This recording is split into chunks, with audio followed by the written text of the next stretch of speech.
Welcome to the Earthkeepers podcast. This podcast is for people who seek new and better ways to love and care for the earth. It's a podcast for anyone who is deeply concerned about the harm being done to the environment on a local and global level. It's a podcast that builds community and connection between people of like heart and mind, people who believe that earth care should be integrated into every aspect of life, and for many in the Earthkeepers community, that includes our spiritual practices. In this special episode, we're going to get very practical and focus on 5 easy lifestyle changes that can help us to live more sustainably. I'll be in conversation with Courtney Christenson, founder of Sparks&Matches, a nonprofit organization committed to inspiring people to be changemakers in the realms of social and environmental justice. Our hope is that this episode will help our listeners to see that all of us have countless opportunities in our everyday lives to make simple, doable changes that benefit the health of the planet. Welcome, friends, to the Earthkeepers podcast. Courtney, it's good to have you back on the podcast again. For those listeners who may not be familiar with your organization, could you tell us a bit about Sparks&Matches? Sure. Yeah, it's a pleasure to be here as always. Sparks&Matches is an organization I started to help people make a real impact in their world around them and in the larger world around all of us. So I try to, through writing and speaking and small groups, give people actionable ways to make a difference. Mm-hmm. And how does the mission of Sparks&Matches actually connect to issues of sustainability, sustainable living, environmental justice, that sort of thing? Yeah, well, I really believe that one of the most powerful ways that we can make a difference is by sort of flexing the muscle that we have as consumers in our society and in even our local economy. It's a very underestimated piece of power that we all have, and learning how to use that the best way possible is one of the easiest and one of the most actionable ways that we can make a difference, both locally and globally, in climate change, in local social issues, and all of that. Focusing on the climate is so integrated with so many different issues that we're all facing that it's a really great way to start out with really low barriers to entry into these things. Well, I think there are some people who would think, yes, perhaps making changes in our everyday consumption habits, for example, that's a low-hanging fruit or a low barrier as you describe it. But there will also be people who say, what difference does it really make? I mean, my contribution to the solution to the problem is fairly small. How do people overcome their sense that it just doesn't make a difference? Yeah, I think in issues that are as big as climate change, it's easy to feel that way, to feel like, what's the difference that I can make? I'm just one person.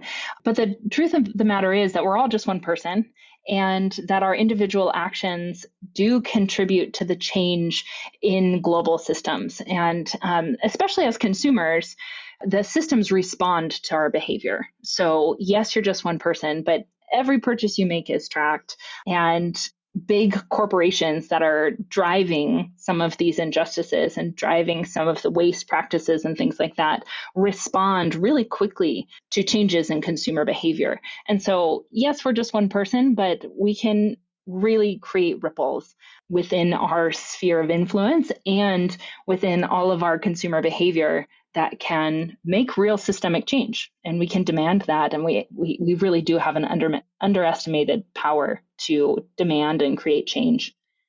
You continually use the pronoun we, and I think that is something pretty important to point out about Sparks&Matches, that this is not only about empowering individuals to make these choices, but you're actually doing that by promoting communities of people who support each other in those acts. Is that right? Yeah, absolutely. Because while we are just one person, we're also all in it together. And I think beginning to think about ourselves as part of a we, as part of a greater community, is an important part of driving change. When we're creating systems change, that's only possible really when we do it together. And then as individuals, it's much easier to begin a change and to sustain a change if we're not going it alone. And that's been a really integral part of Sparks and Matches is giving women in particular. I've been focused on helping women make these changes. And women often in our society feel very alone in trying to make change. And with Sparks and Matches, I've done a lot of groups, online groups for the last 18 months. And even before COVID, I was doing some online groups. And even just having a space once a week to meet with other women who are committed to making small changes in their own life that can create larger changes in the world around them is very important and very impactful in people's lives to make those steps, to continue making those steps, and then to create that change. Courtney, in the past, listeners have responded to ideas that you have given us about changes that we can make in our everyday lives. Today, you have for us, I understand, a number of things that we can maybe consider as changes incrementally to make. So I'm curious about some of the ideas you have for us. Yeah, there's some really easy swaps that we can do in our everyday lives that can then have sort of a snowball effect, like we've talked about, that ripple effect to demand changes from the corporations and the products that they're creating by changing the products that we're buying and the products that we're using. So I have the 5 easiest eco switches that we can make in our everyday lives today, which I'm excited about because they really are super simple. The first one I have is laundry detergent. So laundry detergent is something we all have to use, and they're swapping it out for something eco-friendly is really simple because you still have to buy something, you still have to use it. And actually, one of the products that I've used, which is called Drops Laundry Detergent, and it's made in the US, and it ships plastic free, and it comes as a little pod, and you just toss it in, and it's super easy, and it's cost comparable to the stuff that you get in the big box stores. So that's the number one easiest switch, in my opinion. And I think you have some experience with this as well, right, Forrest? I do. And I guess it's important for us to talk about why switching would make any difference. Like, what is it about the detergent that you've used that makes it different? I can talk about the one I've tried, which is from a company called True Earth in Canada, actually. And we've been using these little. It basically looks like a paper strip, and that substitutes for either a large pod or a liquid detergent or powder detergent. And I have a year's supply that fits into a small, basically 6-inch long box, which was shipped to me. And so I know that in terms of environmental impact, what I'm doing is actually not using the plastic bottles that liquid would come in, right? Or I think about the shipping costs of liquid, or even a powder in the large boxes. To save shipping means that we're actually putting less strain on the environment through the exhaust from trucks and planes, et cetera. Yep. So with laundry, it's exactly that. It's the carbon emissions from shipping, the big heavy liquid laundry detergents and the big heavy powder boxes. And in addition, with the big plastic jugs that you can buy at some of the big box stores, it's so much plastic. You can't recycle that kind of plastic, generally speaking. And so it's a lot of waste that's created. And in addition, a lot of those laundry detergents have chemicals in them that can leach into our soil and into the environment and are not great for us as humans, and they're not great for the earth or the soil or the animals or anything like that. So usually the eco-friendly laundry alternatives, like the strips you're using or the pods I'm suggesting, use more natural ingredients in them to clean. And in my opinion, I have found that they clean just as well, and I get the same results without the toxic chemicals, without the plastic, and while reducing my carbon footprint, which is great. So that's my number one switch. So what have you got next for us? So my second suggestion is actually an eco-friendly swap for toilet paper, because again, this is something we all use. It's something that often comes double or triple wrapped in plastic. And then it also often is made from new trees. And so it has a shipping component, it has a tree component, like a forestry component, and then also plastic. And so there's a couple alternatives that you can purchase here to just do a swap since you have to buy it anyway. And I have a couple different brands that I recommend, and we can put links to them below, but they both provide the same product, but without any of the plastic. And they both use tree alternatives. One of them uses bamboo, which is grown with much less water. It grows a lot faster. And one of them uses recycled paper. And they both ship without any plastic at all, which is great. And they also both have created systems where it ships from as locally as possible. So they do a big shipment to these hubs, and then it doesn't ship as far to you in that final step. And so they've tried to cut their carbon footprint as well. There's options there that ship both to the US and internationally. So we can put those below. These kind of products also help avoid all the COVID shortages that at least I've been experiencing in my area. And because they ship in you get 2 shipments a year, 3 shipments a year, and you have your whole thing, and it saves you trips to the store. And I find it to be a win-win-win. The question, of course, people will ask is, what about cost? One of the reasons we tend to shop at big box stores, for example, is to save money. But this product you're talking about, is it more money actually?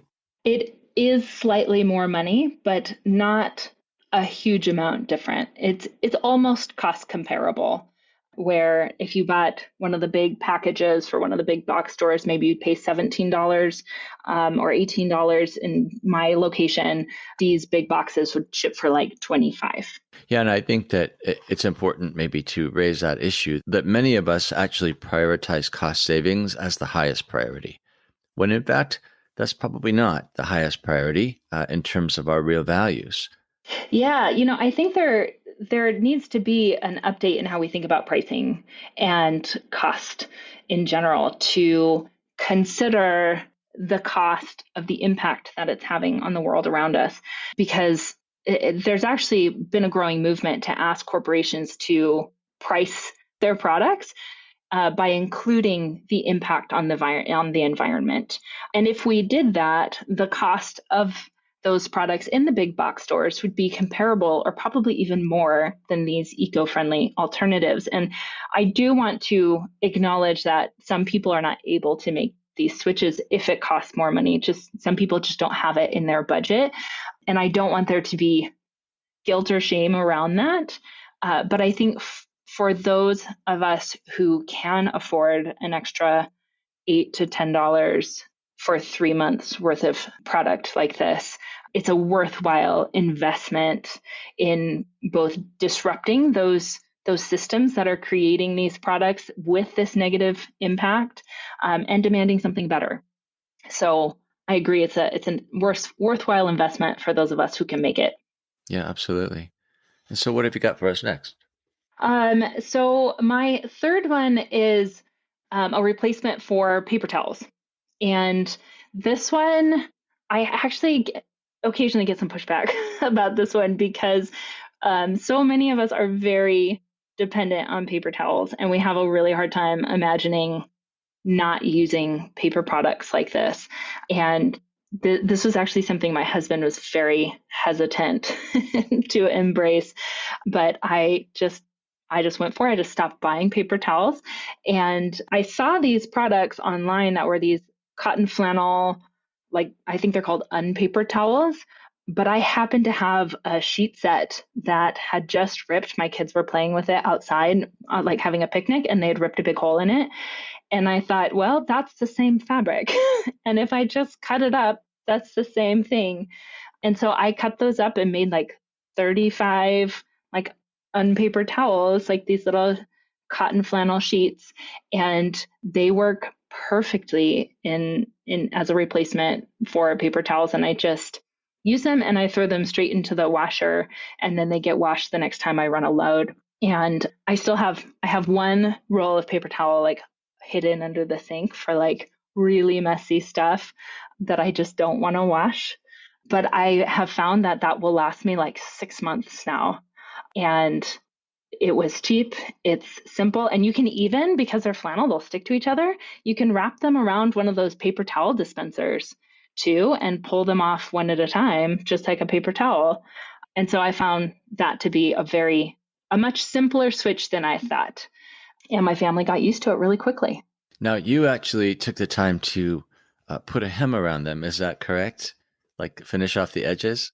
I did. It was, yeah, when we talked about that earlier, that was a very unfortunate moment for me because I did take the time to hem every single one of those because I thought they would fray. And then you told me that you made some and didn't hem them and they didn't fray at all.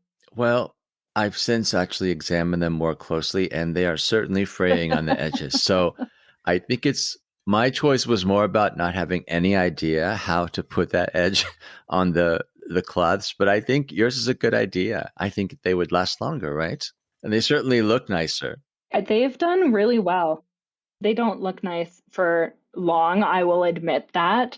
But that's not the point, right? The point is that they do the job and we make far less trash, which is awesome. And trash like for the actual paper towels, but then we also avoid the plastic that the paper towel rolls come wrapped in and the carbon footprint of shipping those places. So it's all just that, again, there's layers of impact to a switch like this. It's not just my own trash. Right. I'm thinking as we're talking, my rags look terrible and they're frayed and shed threads here and there, but they're still very useful. But I thought it would be a really amazing gift if someone wanted to gift me some finished rags. And so I'm thinking, that's a great idea. Yeah, I mean, you could give these as gifts to people who really do want to be changing their habits to be more sustainable. Is create a set of those for people. That's a great idea. And even if you don't have spare sheets around the house, thrift stores often have sheets like that are very affordable. Absolutely. Yeah, that's a great idea. I love that idea. Okay, so number 4 on my list, a really easy switch in my opinion as well, and it has to do with our grocery shopping. I think a lot of us have started getting used to bringing our own reusable bags instead of getting plastic bags. We have totes that we bring, but we're still left in the produce section, at least, using all those plastic bags for our apples or our potatoes or carrots or whatever it is. And because when I'm grocery shopping, I try to always select things that aren't wrapped in plastic already to try to cut that. I have found a pack of these lightweight, reusable drawstring bags that you can put produce in. And then when you weigh them, they don't add anything to the weight at the end, but you reduce your plastic in the produce section. And these are pretty cool too, because you can also make these if you wanted to out of pretty much any lightweight material, which is so easy. And you could use netting, you could use lightweight cotton, you could use, all sorts of things. I've seen them made out of old t-shirts. There's even some tutorials online for how to turn an old t-shirt just into a bag just by tying it. It's like a no-sew sort of solution. And I have found that cashiers have no problem with these at grocery stores and checkout and things like that. It doesn't bother them. Even if they're not see-through, they can just glance inside. And so that's a super easy switch. And then you don't end up with all those unrecyclable plastic produce bags at the end of your grocery shopping. And I try to avoid them anyway. I just put the produce in my big shopping bag. But I do get looks sometimes from the cashiers because especially if you have things like apples, say, and you're like throwing them all loosely onto the counter to be counted. Yeah. So this is a really great idea. It pulls it all together and makes the job of the cashier easier, certainly. Yeah. And I have also done that in a pinch. Yeah. And I really, really like the idea of making them again, either as gifts or for ourselves. I mean, again, I don't probably know the basic sewing that it would take, but I can tie a t-shirt into knots. So that's something. There you go. See? Yeah, it is. There's quite a few tutorials out there for people who with no access to a sewing machine or who don't want to sew or don't like to sew or can't sew. Mm-hmm. Anyways, that's another easy switch. And then my last one is a switch in the bathroom. Again, for our shower essentials. So instead of buying bottled shampoo and conditioner and soap or body wash, I really like a bar that comes unwrapped. And body soap is easy to find at any grocery store these days. There's lots of soap that you can find that comes completely unwrapped or wrapped in paper with very little impact on the environment. There's even ones that are made with sustainable palm oil, which is a big environmental issue in soap making. And so you can find those more and more. Soap that is plastic free and made more sustainably than traditional soaps and body washes. And then for shampoo and conditioner, this is growing in popularity, but is still, I feel like, a little bit harder to find, although I can find them, shampoo bars at least, at my local grocery store. Conditioner bars are a little bit harder to find, and I have taken to buying a set of these online. My favorite company is actually made by friends. They're called Motive, and they come wrapped in like little cloth bags instead of plastic, and they ship plastic free as well. And one of my favorite features is that these bars come in different shapes. So the shampoo is shaped differently than the conditioner, which is nice because so many bars aren't that way, and they are easy to confuse in the shower. And I found that the Motive conditioner bar actually works just as well as a bottled conditioner, which is difficult to find in a bar. And we'll put the link to this one as well. But you can find these locally. You should be able to find these in most local like natural grocers if you have one in your area. Or you could ask if you know any local soap makers. These can be made in the same similar way and could be a cool new thing for them to try as well. So that's my last easy swap. And these last forever, as a note. There are 4 of us in my family, and my kids have long hair, and a bar like this will last us 3 months with the 4 of us. Amazing, amazing. And it works just as well as far as you're concerned. Works just as well. And when you break down the cost, because I only have to buy them, 3-4 times a year, the cost is very comparable. So we have been talking about things in part that can be made, but also ordered. Do you think that the availability of these things is the same from country to country? We do have folks in the community who may not have access to companies in the States or Canada, for example. I can't speak to everywhere. I do know that some of these things can be found in many countries. And that's why I did want to bring things here that could be made for people who don't have access to these kind of products where they are. But one thing to consider is that if you have a store that you frequent and they don't carry these options, you can always ask for them to order them and ask the manager to carry them. And that's something that I've done in my own community for years. And it does take like a little bit of guts to like approach the manager and be like, hey, I'd really love it if you carried shampoo and conditioner bars. But as business owners, they are looking for that kind of feedback. They want to know what their customers will buy.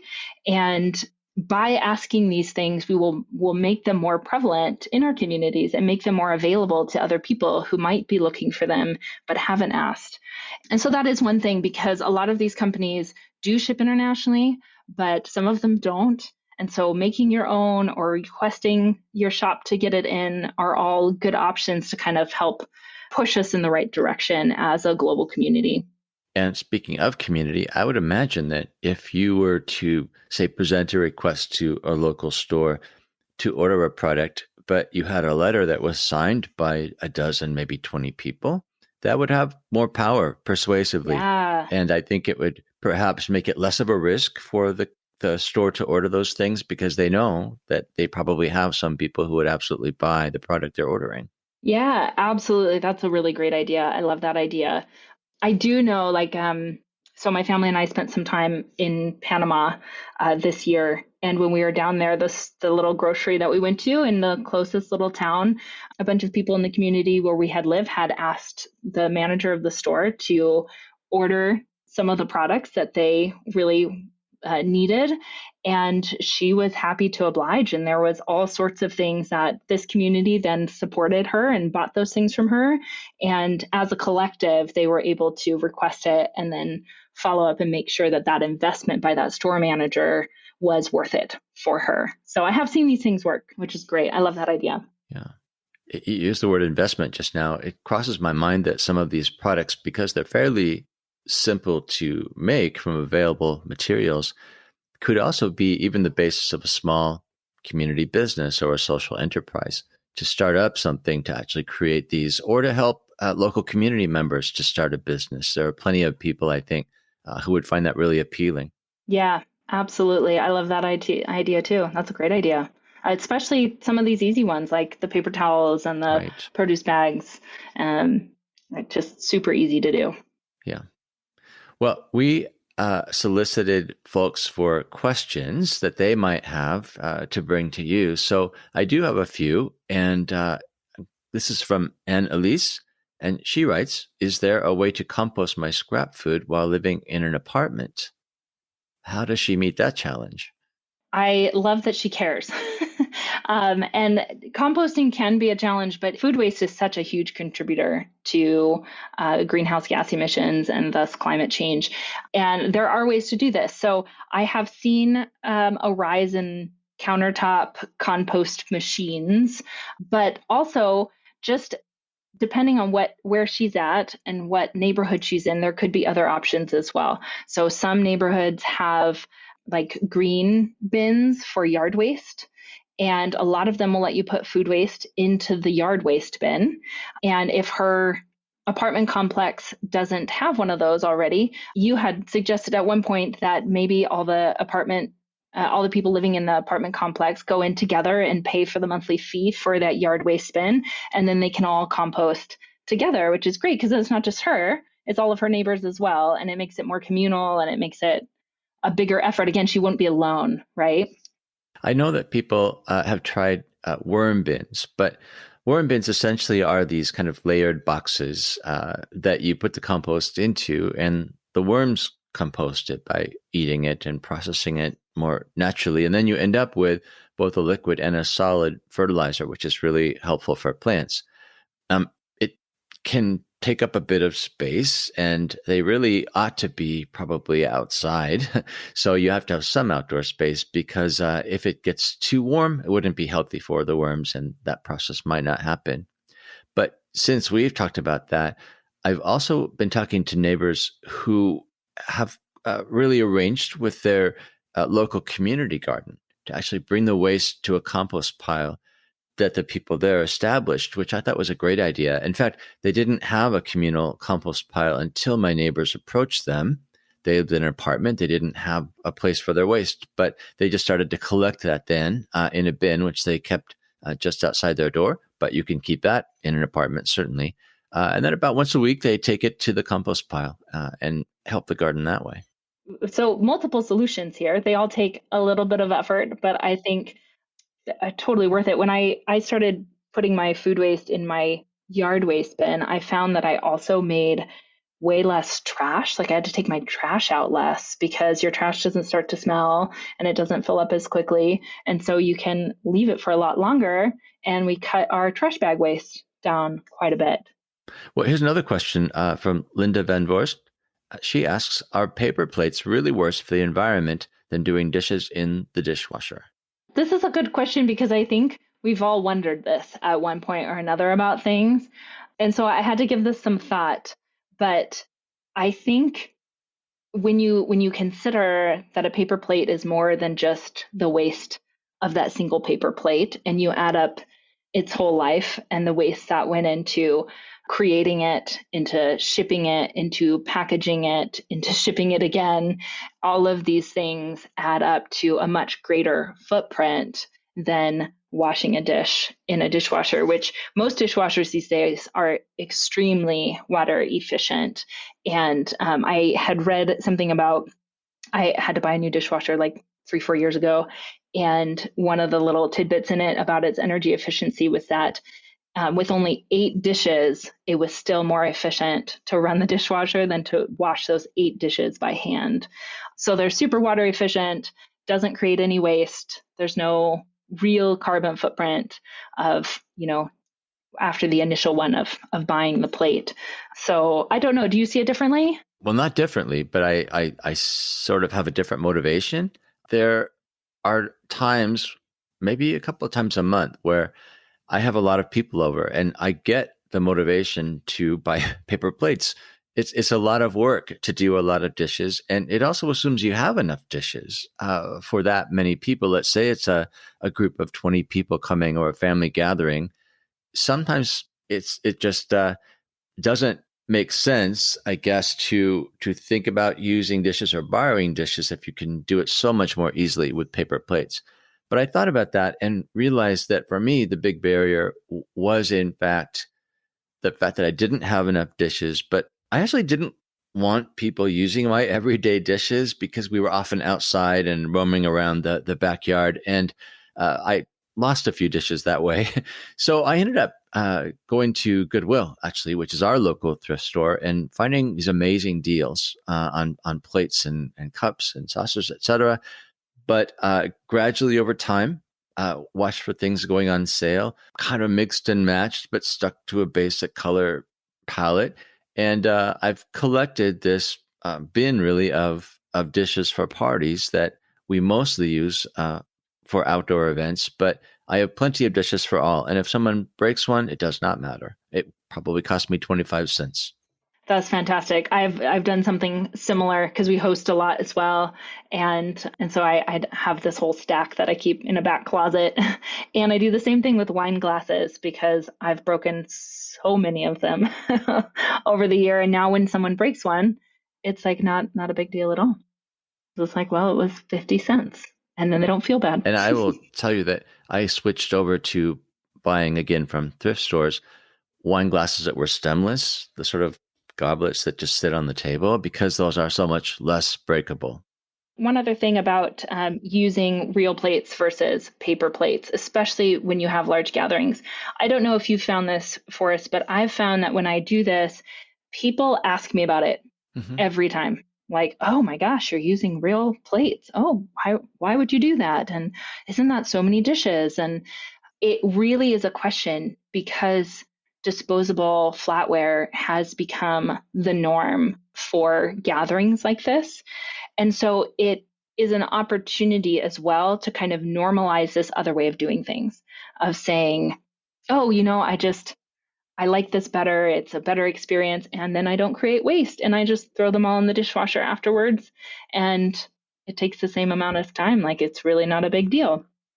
And it's become something that, at least in some of my circles, I've noticed other people have started doing the same thing, which is just so encouraging to me to kind of see these norms changing a little bit. So it's an opportunity not only to create less waste in your life, but to normalize a more eco-conscious choice in these types of cultural settings. Yeah, I agree with you. I think oftentimes people do need to see it modeled, right? They need to see how little difference it really makes, in the things that they're worried about, how much difference it could make in terms of earth care.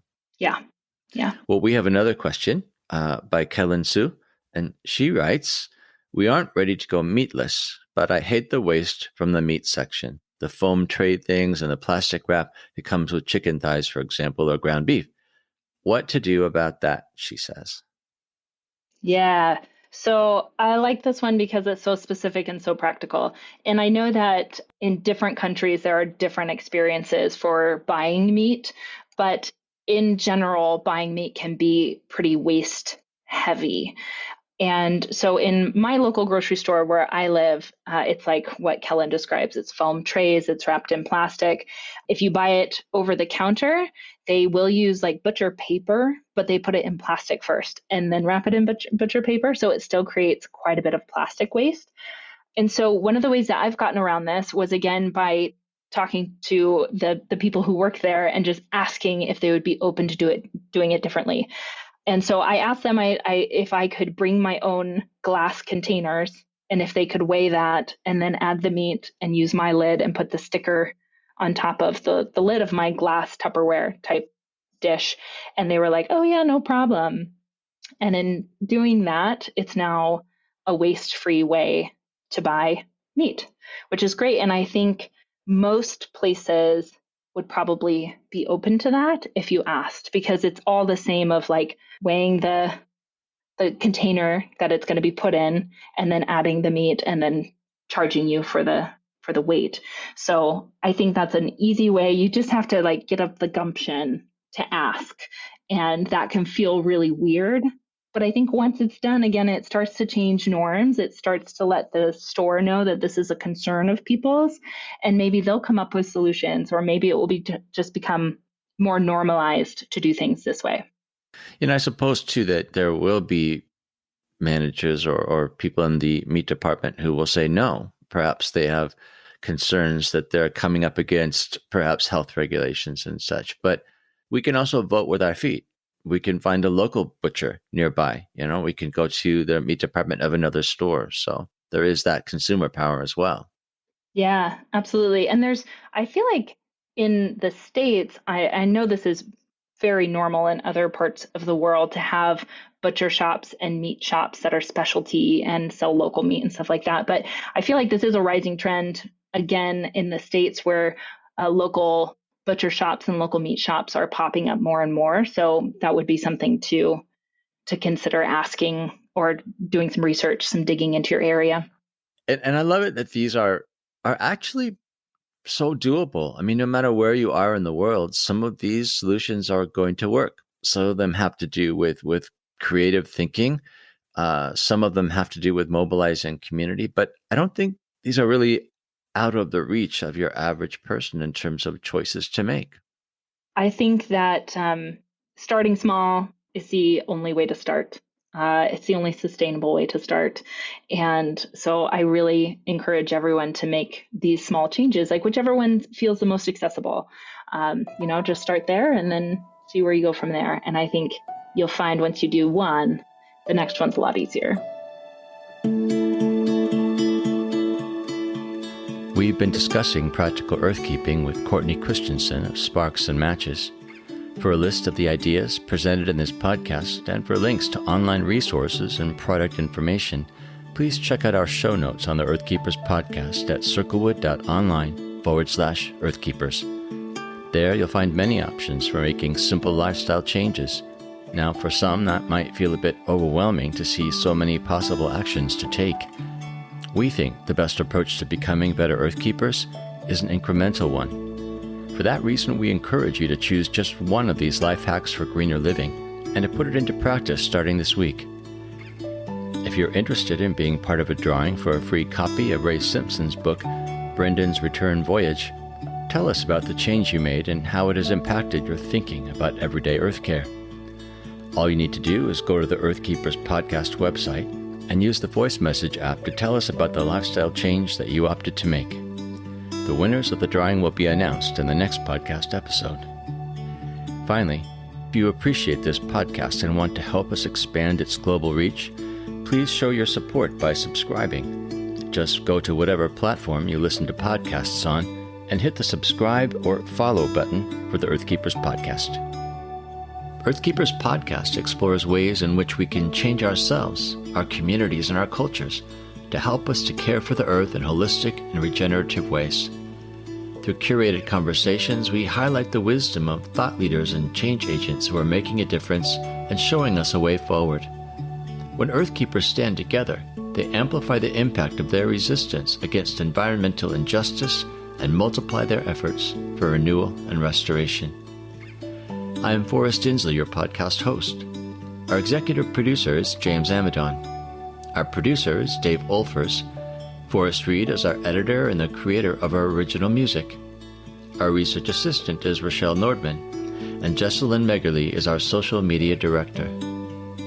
Thank you, friends, for listening, and please join us next time on the Earthkeepers podcast.